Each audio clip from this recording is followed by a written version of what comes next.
big sky, big potential. In association with Mills and Reeve, this is Eastern Promise. Achieving more together. This is the Eastern Promise podcast, and across Bedfordshire, Cambridgeshire, Essex, Hertfordshire, Norfolk and Suffolk, it's our mission to search every source and any sector to bring you the very best of the East of England.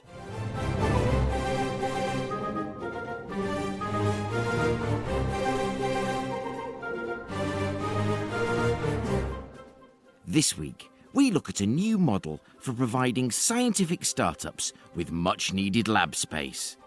This American paradigm was brought back to the UK by startup guru Laura Grimwood. I'll be chatting to Laura, as well as Adam Pead of Inuti, finding out the theory behind the model, how this American experience works in practice, and how Laura brought this lab model back to Cambridge.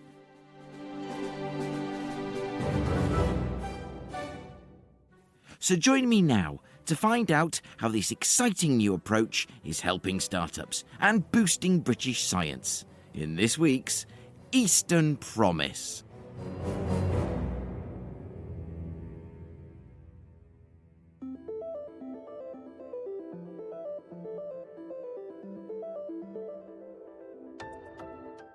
In 2017, Cambridge Ahead published its Review of Wet Lab Space and Incubator Space for the Life Sciences in the Cambridge area, which found that the provision of wet lab space for smaller companies and startups is, well, problematic.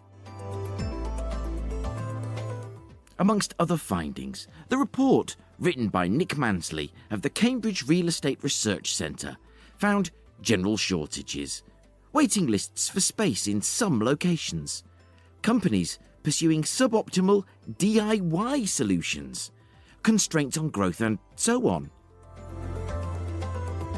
However, into this picture comes startup specialist Laura Grimwood with an intriguing model for meeting this need for lab space. To learn more, I met with Laura alongside friend of Eastern Promise Adam Pead, Strategic Development Director of Inuti, at the place where they're putting the US model into action. I am here with Laura Grimwood from Co-Laboratories.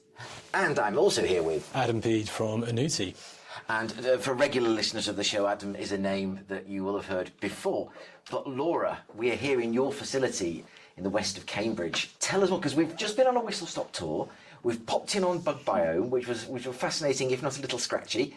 And I mean that in an insectoid sense. And I have to say, it's an amazing facility, this. It's wonderful. And what I really love about it is that you've identified a very clear need. And you've partnered with Inuti and your other partners, who I'm sure you tell us all about in a second, to meet a real need that it seems counterintuitive that isn't being met. But I will hand over to you and let you sort of describe the journey. And that's a word that will become even more relevant as I let you carry on. Yes, so, I mean, this happened from my personal experience, essentially. I kept waiting for someone else to build a space like this that I could have done with in 2015 when I co-founded a company. So what's your background in terms of being a scientist? So originally I studied natural sciences at Cambridge and then was completely unclear still on what I wanted to do. I specialised in neuroscience and neurodevelopment. So whilst working out whether to do a PhD or something else, I met a co-founder and we founded a company based on neural development. Right, and so what? Just to give that journey a little more context, what happened then? So I think the organisations don't exist anymore. It was through the Oxbridge Biotech Roundtable, which was a really good organisation for meeting other people, founding companies, and just trying to find somewhere to do that work was near impossible back then. We had really great science, we had an engineer from Imperial and myself doing the more biological aspects, and we even had some MBAs from the US who were helping us with the business side. But there was nowhere in Cambridge where we could locate our company, or indeed in London back then.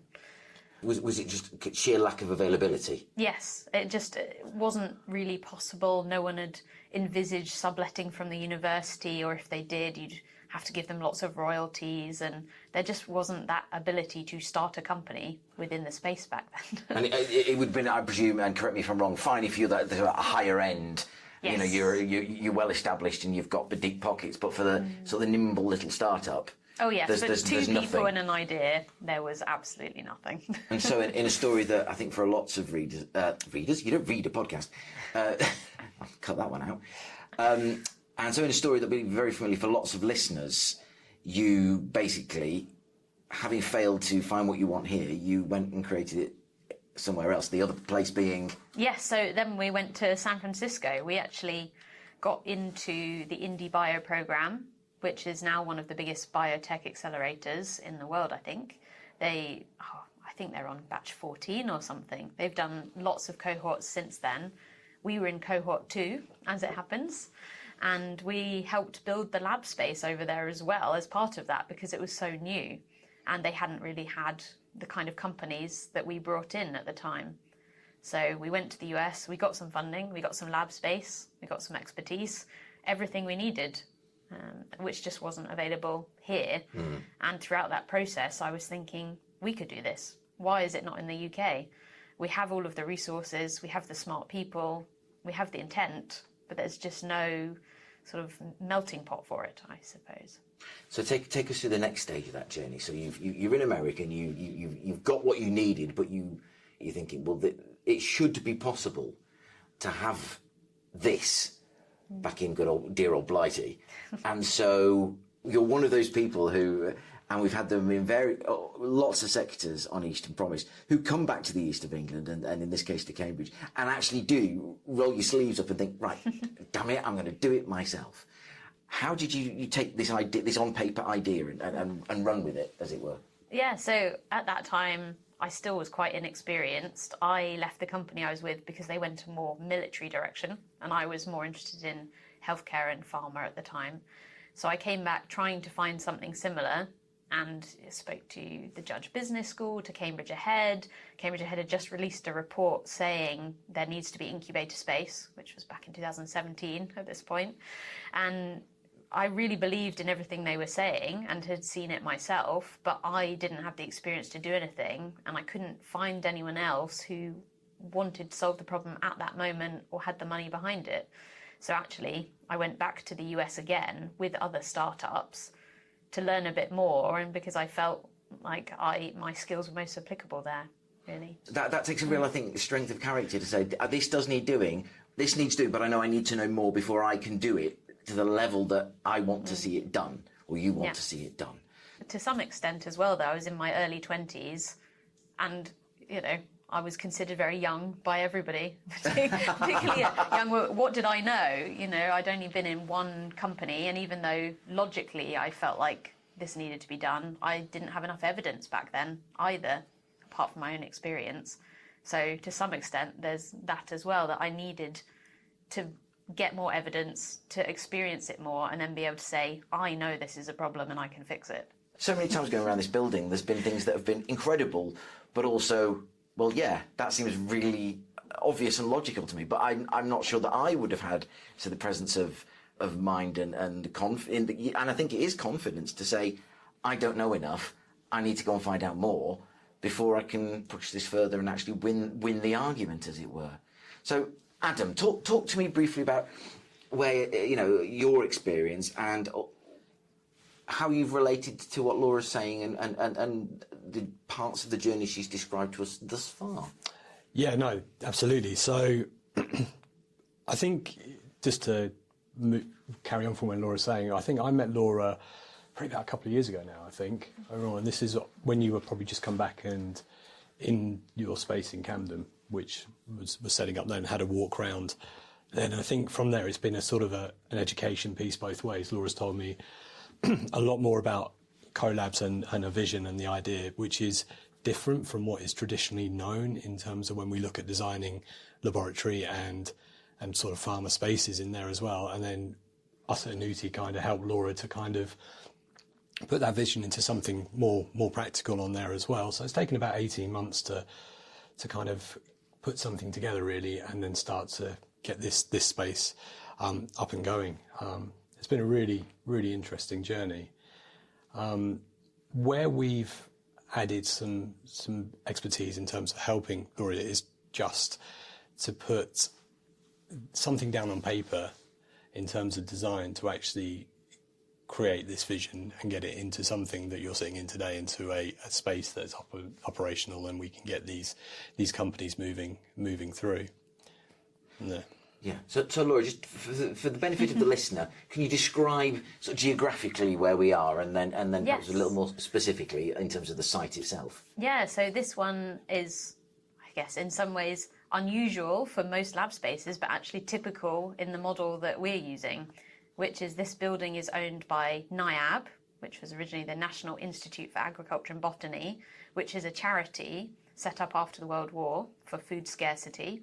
Already quite an interesting place, but actually they don't need all their space, and they're moving some of their staff out of their building, and they want to keep science in the building, but they have no idea how to run smaller scale lab space. That's not in their interest. So they were looking for someone to just sublet the whole building, but actually there aren't many people who have enough labs to fill an entire building like this, or the expertise to change it in the way we have. So that's where I came to look at this building, actually recommended originally by Jonathan from Creative Places. Do you want to pick up his full name? So Jonathan Burrows. He actually got us our original space in London as well. So Did he? yeah, I never realised that. He completely agrees with what we're doing. So Jonathan Burrows of Creative Places, Yes. right? Okay. So you've got your experience in the States, you've got off a plane, and you're ready to roll your sleeves up. So where do you start next? So I started looking for somewhere to go, and Cambridge I knew the best because I was here. I knew all the programs at the Judge Business School. I'd been part of the EPOC, which is the Entrepreneurial Postdoc Association in Cambridge, and they were always very good at signposting you where to go. But through those meetings, I still hadn't really found somewhere I could go. Most of the land is owned by colleges and things like that. So actually, Jonathan Burrows introduced me to a site in London temporarily. Right. So, and that was being sort of let out by Camden Borough Council, and they wanted to use it as a meanwhile space. And he said, I think this is perfect for what you need. Cambridge is going to take you a bit of a while to get everyone on board. And so he said, in the meantime, maybe take a look at this one. And actually, that's where we started, was this very much warehouse space in London, which is more what I'm used to in the US. So in the US, people do just start labs out of garages or old rundown industrial units. And that's very normal. They aren't looking for anything glamorous. And actually in the US, because of the lack of infrastructure, you have to drive out to science parks and business parks. So yeah, I mean, I believe Google was started in a garage with a server rack made of Lego. So you were obviously in very good company. And so you've made your start in Camden, and I think that's really great. Camden Borough Council is really foresighted. Yes. I mean, Adam, perhaps you could just quickly jump in and say, what is that common outside London? Is that happening more and more in terms of sort of local councils providing that space and seeing an opportunity to sort of say, hang on a minute? It is, especially around the boroughs of London. It's still got a long way to go. I think Camden are particularly progressive in terms of the outlook, and obviously around the Knowledge Quarter they can see the opportunity. I think for places like councils, it just brings in employment, it brings in a lot of amenity spaces associated with sort of science and technology companies coming in there. So that's pretty good, and actually it's starting to grow nationally as well. So certain, sort of Sheffield, Manchester, Birmingham, Edinburgh, places where Norwich even as well, where councils or authorities are starting to see the value of utilising some of these less desirable, in inverted commas, spaces, or more difficult to rent for science technology companies, because fundamentally the fabric or the bones of the building are pretty good to convert. There's normally quite high ceilings, there's good solid floors, powers tends to be there. There's a little bit easier in terms of planning restrictions. So all these kind of factors in terms of the feasibility with designing and engineering these spaces, you've kind of got you've got a bit of a head start. As I said, yeah, that's where I met Laura at that space and kind of understood what she was trying to create and thought, actually, no, this has got some legs there. This is really interesting in terms of, and to be a part of it. You know, part of our remit at Inuti is to really help the pipeline of these young companies come through. We work a lot with startups, but creating your own front door as a company is expensive, especially when you have to change the fabric of a building. There's no two ways about it. It's just the design is expensive, the implementation is expensive. So actually to work with somebody who, you know, you can do that as one package and then they can help these companies grow, you know, was a fantastic opportunity and one we're really happy to be involved in. And I tell you what strikes me as a bit of a conundrum, almost. Well, conundrum, I don't know if that's the right word, but I'll tell you what I've seen in this building and what you've shown me, and you haven't sort of asked me to say this, is it's a really nice, airy, pleasant, modern building. It has a really cosy feel, and I don't mean that's not cramped. I actually do mean warm, welcoming. It's a nice temperature. Yeah, scientists are people too, right? It's They are? They are. The thing is, fundamentally, you look at a laboratory and you think, actually, it talks so much about the engineering, so much about making these buildings work that you can often overlook that people have to come to work, and we all like to come to work in a comfortable place where you can get a good cup of coffee, you are comfortable in your laboratory, you're comfortable in your write-up areas. So once you've got the fundamental design or remit of a brief, you understand what's going on inside of the building, then actually as designers, you can then create the environment to suit what comes in. And that's kind of a really important part of the process, because ultimately this building has to attract companies to come into it. And part of the remit is to have a nice space, a comfortable space. You know, we've segregated sort of co-working areas here. We've got sort of private cool booths, you know, there's quiet areas. Yes, I've seen them, I can confirm. Yeah, so it's, when you come in, you can do the experiment, there's space to come away, right, you know, space to collaborate, you know, there's space you can, dark rooms you can rent, you've got the quiet areas, you're located well for knowledge bases such as, you know, the West Hub, etc. in this area here as well. You've got the atrium downstairs, which is lovely, light and airy. And it is. So you're creating a community, and I think, you know, Laura touched on this, but Journey and Collabs by Journey is about creating these incubator communities where actually it's not just a practicality of, yes, this space is affordable, I can do my experiments, I can get my company going, but actually I really want to be here because it's got so many added benefits of collaborating with similar companies, similar people like me, but just fundamentally it's a nice place to be. But what Laura, I mean, you talk to this for me, reflect on this next point for me if you would, but what I find really interesting is, and this is sometimes something perhaps in the British psyche, and I may be being unfair, but I'm going to roll with it, is that you're new, you're a startup, you should be grateful for what you can afford and what you can get. But that isn't the feel here. This is very much, okay, you know, I mean, perhaps just talk to the, I don't want to call them compromises, because they're not, because they're completely common sense things that you're doing to make it affordable for a startup to come and have lab space and good quality office space that's welcoming and warm and open, and that you'd be happy to bring people around. Yes, so I would say a big thing is, I know you talked about the light and the openness, but actually you don't want that everywhere. So some places that I've been to have been designed with the 6 air changes per hour and full glass windows and all of these things, and they've got lights that come on as you come in the room, but actually sometimes you need to be able to turn the lights off and have all the blinds down to be able to do your experiments, and you need that dark space, or you need a segregated, flexible space. And most of our startups actually just need plumbing, electricity, and somewhere to do their work. So we came at it from that angle, but made it nice. So we've used secondhand equipment, we've used secondhand furnishings from other sites, particularly Brydell themselves, who's our real estate partner on this space. They had lots of secondhand equipment that we could reuse from their other offices that they didn't need anymore. So we're reducing costs in that way. So there's that real sustainability edge. Yeah, it's very circular economy. Yeah. You know, you actually reuse, repurpose things. And actually once you work and form the brief with Laura and the client, you understand what's available. You you can incorporate that in the design. It doesn't have to be an afterthought. It's actually, this is part of the brief. We want to use these furniture. We want to reuse this, and you can reflect the rest of the design around it. And then when you do need to buy new, you can buy new to complement what you've already got. Well, that's up to you. Yeah, exactly. You've got a choice. That's your choice.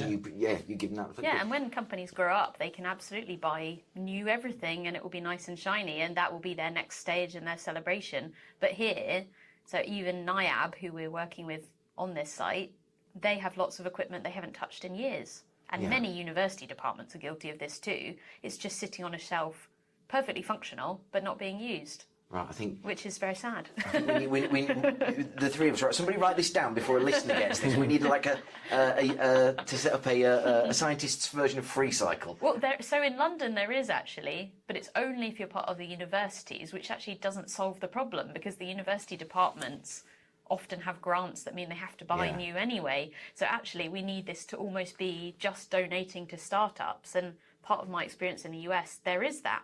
There was this amazing bio hub which donated to startups and schools and got massive piles of donations from Gilead and Genentech and Roche. And whenever they'd shut down a department, they'd ship it all to this charity, and the charity would see it was distributed, which is amazing. Do you know, this is just by way of an aside.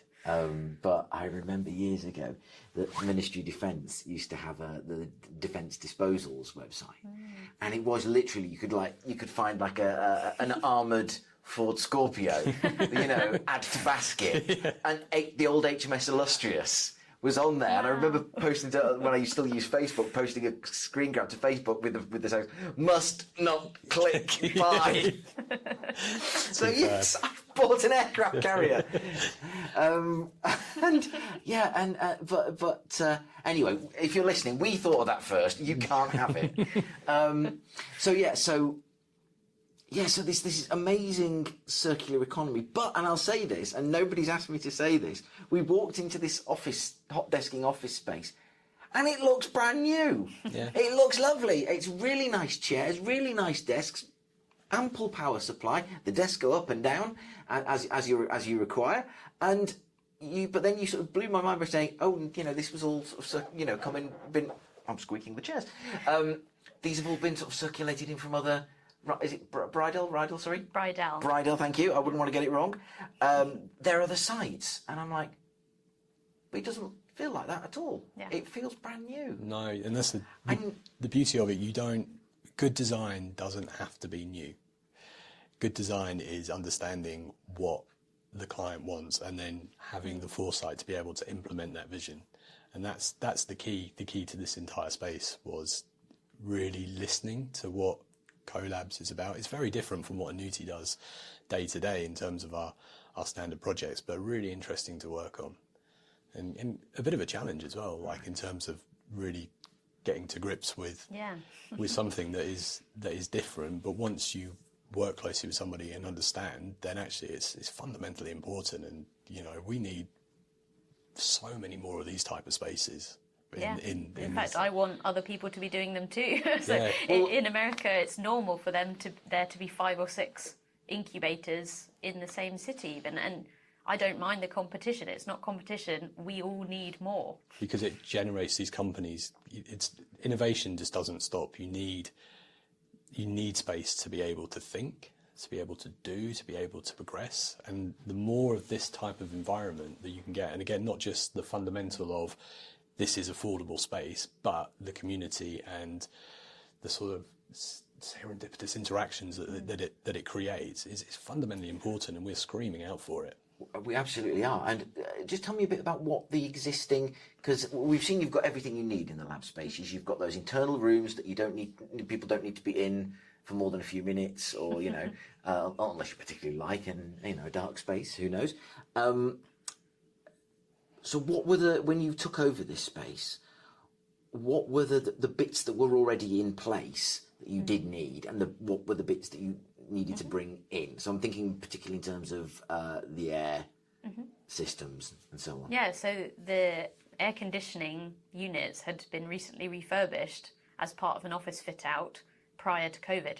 And then obviously COVID happened and no one moved in. And they realised that actually they didn't need the space for their staff They didn't need office space, people working from home, but it had been recently retrofitted and was ready to go. And actually we had to add 1, maybe 2 more air conditioning units, but otherwise normal office air handling is sufficient for most basic lab work. The myth of 6 air changes an hour is just not true. If you're doing very sensitive work or pharma level grade, absolutely. But for the basic bench scientist, I've done work in a corridor. I've got this vision now. When you said that, it's just not true. All these sort of people in pharma going, yes, it is. But no, it's not. It's not. And, you know, I asked that question because I'm sort of trying to get you, I would like you both to sort of comment on, and I'll ask Laura again to go first and then Adam. To what extent and I'm thinking places like Colchester, Ipswich, Norwich, Bury St Edmunds, are there going to be buildings that are sitting vacant, that are in the right kind of, I mean, you've got it here, you've got the power of the postcode, you've got the CB, you know, the good CB postcode close to West End. Places that have got the power of the postcode, but they're sitting idle or the owners don't know what to do with them. And there's a real opportunity for yourself or for somebody else who listens to this or already knows what you're doing and like myself really likes the sound of it, that real both common sense and really quite ingenious. How would they go about getting going? Like, what would your advice be? Well, I mean, yeah, if they want us to come have a look, get us to come down and we'll tell them whether it's feasible for something like this. I can normally tell within 5 minutes of being in a building if it would work at all, because some places just won't. But it's all about, do you have the location? Do you have the need? And if there's a vacant building, probably if it's got enough floor to ceiling and enough power, it will be suitable. Yeah, I think there's some key fundamentals in terms of what a building has, and a lot of that comes down to power. It comes down to the kind of the infrastructure of the building, what condition it's in, drainage, planning restrictions on there as well. There's some kind of key fundamentals that have to be met, whichever kind of lab building you're doing. Location's a really key one, I think. You know, I guess Collabs, you probably emphasise it, it's almost like a niche within a niche. It's kind of, you're in a startup community, but actually it's fundamentally aiming for a real specific segment of that startup community. So access to, you know, kind of, I'd say, a educational hub of those points. And again, it doesn't have to be one of the big universities, doesn't have to be Cambridge, but if you're close to UEA, that would be great. If you're close to the colleges in Bury St Edmunds, you know, where there is some kind of element to that, that's important. You can do anything you want with a building. You can make a building work. It comes to the level of investment needed into it for it to make sense. You know, there has to be a business case. Like, we understand that there has to be a return on investment. You can't just, you know, it's not a charity as such. You can't just chuck money at it just to get things going. It has to make sense from that, and we can help out. And we help out Laura with a lot of sites by coming in and giving what we call that sort of first pass builder's eye look, which, you know, for in terms of knock on the walls, put your head through the ceiling, and kind of get a real good idea of the early feasibility. And then you start to work the brief, and you look at all the fundamentals. I know Laura and Rydell did some pretty intensive business case research in terms of the market and the opportunity around, and the companies in here as well. And that doesn't surprise me at all. Yeah. Because, as I say, you actually actively went away to get more experience before you had that first crack, and you knew that takes real. I hope you don't mind bringing up again, but that takes real, I think, real sort of knowledge of the self and knowledge, not just knowledge of the market, but knowledge of an acceptance of where you are. Yeah, and I think it's getting all that sort of, all those various data points, all those inputs, you know, and then sitting around a table like this and saying, look, this is what we've got. Like, you lay everything out and you say, we can do something here, and then you build your brief, you build your requirements, you look at your non-negotiables, and you start to draw, and then as you draw, the schemes evolve. You then get to the fun bit where you choose, like, you know, some lovely paneling in here and really quality furniture, and you get to the fun side, and then before you know it, you're sort of cutting the ribbon and you've got this incredible space. And what was that moment like for you? I mean, particularly talk about Cambridge, but if Camden was first, that's obviously going to be the more, for you, impactful moment, perhaps. Yeah, I mean, just being able to say that we've got a real incubator that's affordable was really great, because there are lots of good incubators in London, but almost none of them do from the bench level, if not none of them. I think Scale Space now does, which is great, and iHub does. But even Elbic down the road, they can't accommodate companies smaller just because the way their model works, and they weren't ready for that. So we actually collaborate very extensively with them. They're a great group as well, but they do from the 6 to 7 person company size. There was just nothing that where you can turn up, rent a bench for a month, and no strings attached. Yes. There it is now. And, you know, that again, that flexibility of vision, I think, is really worthy of credit and of mention. Because, as you say, you've got rooms, lab space here, by the bench, as it were. And, you know, you've got spaces where you could be sort of quite a nice, warm little community within a community.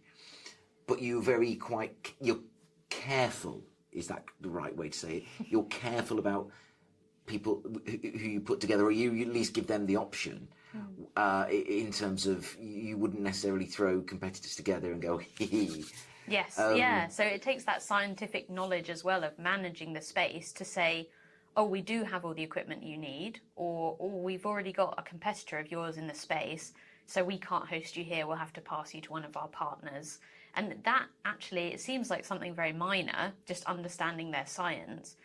But without that, yes, you'll have competitors trying to steal each other's work, you'll have an animosity in the area, you'll have too many people using the same bit of equipment. And actually, even that is not very helpful. Or if there's a key bit of kit that goes down, we can help source another one. Yeah. And it's that scientific added knowledge rather than just being a WeWork style, you turn up and do your own thing. Yeah, that's kind of a key difference. It's not a WeWork lab. It doesn't feel like that, though. It doesn't feel like that. There's a lot that goes into that early stage, that early feasibility, that early brief, the concept, in terms of really understanding that to create it. So it looks quite simple. So you can rent a bench, you can rent, you know, your own lab. Yeah, but in the background, there's the waste handling, there's the risk assessments, there's everything that you need to make a lab a lab. Yeah, deliveries that are coming in, traffic that's coming into site, you know, people flow, health and safety, fire strategies. There's so much that gets taken in early consideration, which you have to identify and you have to de-risk. So there's kind of it's playing a big game of chess. You know, you have to see the whole board, you have to know what's happening 4 or 5 steps ahead, and you have to work with the client to try and mitigate that and find a solution, because otherwise you end up, you know, and there's elements of this building where we've learnt lessons, you know, which, you know, as Journey Campus develops, hopefully we're involved in that as well. We'll implement that into the next phase, and that continuous, you know, that continuous development, you know, is really important. So you've talked about Journey. So tell me what Journey is. Laura, Journey is sort of Bridell's big face brand. So it's their customer-facing brand. They very much want to make this amazing ecosystem where you can live and work and socialise, and they will help accommodate that journey. So they have a mix of real estate assets that are useful for everyone and all stages. So we've mentioned Number 5 and Castle Park. So down the road, it's being rebranded as Journey Campus. Yeah. And that is going to be grow-on space for companies. There's going to be cafe amenities. And I didn't even know that space was there in Cambridge. It's so it's so underutilised. So before they took it over, it was just near empty. I believe like Amazon's drone arm were in it. That's the only one I know. There were a few legal firms in there and things, but it's just behind the Isaac Newton pub in Cambridge, for those that know the area, and you just wouldn't look twice at it. Well, they're draw enough in itself, surely. Exactly. And it's, yeah, you know, it's in terms of from our perspective and what you'd look for in terms of understanding that what essentially is a master plan as such on there as well, and how to work. There's so many different partners that we were collaborating with around the whole development of that. There's so much going on around there. It's really exciting to be involved in, and it's you look at it, and when you get to see something you walk around it now and it's still in development. I saw it when it was, you know, doors were all shut up, and you start to see these buildings evolve when you work on projects like this, it's incredibly exciting when they're finished, because you think, well, actually, I saw this. Like, I came around here when it was essentially just boarded up, like, sort of post-COVID, it was just a ghost town. And you look at it now and you just think, well, actually, it's pretty phenomenal how these all the work that goes into it that you don't necessarily see behind the scenes. And it might be worth even talking about that further. So, like, Collabs by Journey was a year and a half in the making of relationship building with the Brydell team, and them actually seeing the bigger vision. So we have spoken to many real estate funds and partners, and lots of them are very interested in this, but their risk appetite or concern or not understanding the market has made it too difficult for them to see this future. Whereas the Brydell team have been to Boston, they understand. Yeah, done the research on those and get it. But also, again, you look at market factors. Interest rates have a huge impact on real estate and development off the back of that, because when you're talking of the figures that these buildings take to bring online, an extra % or two has a massive impact on there as well. So it's not an easy process, but a very rewarding one once you're through. It feels like that, though. It really feels like you've had sort of now two really rewarding experiences, with your partners, bringing this out of the ground, as it were. Or Bringing it back to life. That's the one. Bringing it back to life, and providing a really useful, very much needed facility into the bargain. I actually really like tell us about, because there are 3 prints on the back of this wall that I just want to mention because they're really nice and really interesting. Laura, tell us what they are, please. So these are actually from my research assistantship position in Cambridge at the Gurdon Institute. The centre one I called Solar Flare. So all of these were from an image competition as part of the Cambridge Neuroscience Conference that I entered. And this is Solar Flare, I called it, but it's a big glob of neurons reaching out and growing out into a space of star-like neurons, all making connections, which I quite like. And there's another one behind Adam, which is some what we call neural rosettes. So these are cortical neurons actually grown from patient cells. So someone donated these, and then I changed them into brain cells, and they like to self-organize. So it's just showing that amazing self-organization of your cortical neurons in your brain. And then this one is a section of a zebrafish, which I believe was actually from a collaborator of mine. So looking at neurons growing through the tail of a zebrafish. I would never have pegged that in a million years. Yes. It looks like an impressionist painting of a forest. And where do people get prints of these? So, well, we're actually starting to do a collaboration project with some artists in Cambridge to link them to scientists and helping them to do artwork like this. So do you know, I genuinely didn't know I was teeing you up for that. Yeah, no. So, what have we missed? What have we missed? If there's anything that we've missed you want to sort of get across to people listening, because I feel like there's still lots more we could discuss, but before I ask you to sort of give us contact details and places people can go to find out more, I just want to know if there's anything you want to get across that we might have missed. I think even just partnerships and collaborators, we're still looking for that. Cambridge is such a big connected place, and yet it's almost too many groups to try and interact with, and we're still trying to make sure we've contacted everyone. And in the wider Cambridgeshire and Peterborough region, it's the same thing. We want everyone to know about this, to know that they could do it too, and collaborate with us. You know, if someone's shutting down a department and wants to get rid of some kit in a sustainable way, we can help with that. Or out-of-date plasticware, which a big company won't be able to use. We can absolutely recycle that. You know, we'd love to chat to local schools and maybe do tours or experiments for them. There's lots of outreach we'd love to do. We just need to know the right people to chat to. Well, if you're listening and you think you are the right people, you can always get in touch with me. It's podcast@easternpromise.org.uk. But Adam, how do they find out about your little piece of the puzzle? Yeah, so I mean, obviously we're interested in speaking to any company who wants to create science and technology or technical workspace around supporting workspaces around it, right from, you know, the kind of incubator space that Laura works on, Series A companies right through to the, all the big players. We work with everybody. I think what we sort of demonstrated on working with Laura is actually we make a real conscious effort to really understand what you're trying to achieve, and then we make your space a reality to do that. That's very much Inuti's remit. We have a really solid methodology developed over 50 plus years of building these and designing these spaces, and we're very passionate of it, and we have a great supporting network. We have sister companies as well, part of our group. So we have sort of Tion fume cupboard manufacturer. We have an M&E partner who actually was OPEC, who did the original fit out on this as well. So that was quite useful for that one. But a lot of expertise we can bring, and I'm always very happy to have an initial conversation. Just to if anybody's got an idea and they don't know where to start, then I'm always a good person to pick up the phone to and just ask the question. I think that's the key thing. So how do people find Inuti on the web? Inuti.com is our website on there as well. LinkedIn, you can find me. That's always a good medium, and then I can share my contact details as well. Well, I can put you in touch with either Adam or Laura, but as I say, it's INUTI. INUTI.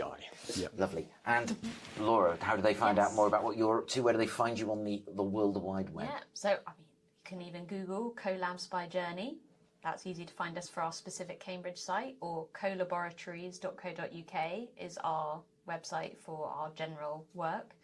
I can be found on LinkedIn as well, Laura Grimwood, easy to find. And you can always drop me an email as well, laura@collaboratories.co.uk. Well, this is absolutely fascinating. Thank you so much for inviting me to come and take a look. It's an amazing space. I wish you every success, and you bloody well deserve it, I must say, because it's wonderful. Come back and see phase 2 when we've got that done. I get my diary now. It's a date, definitely, because it's been so wonderful. Thank you very much. Yeah.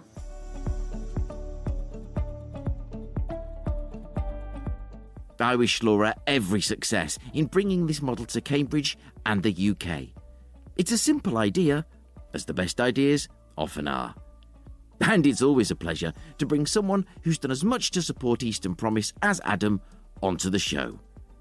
We need much more of this sort of thing, and by golly gumdrop, I think we're going to get it.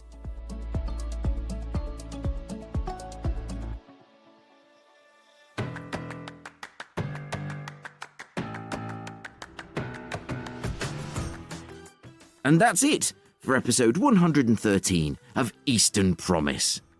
I have been Mike Rigby, and will be so again next week, when I'll be chatting with Rick Thompson and Blaine Baker-Garwood of Beacon for Rare Diseases, and Sophie Muir of the Timothy Syndrome Alliance, to find out how a Cambridge-based charity is helping patient groups worldwide in the fight against rare conditions. So do join me then. In the meantime, please do reach out to me, like many of you are doing already, at podcast@easternpromise.org.uk. But particularly if you want to share what you're doing in and for the East of England. That's all coming your way next week, so until then, bye for now.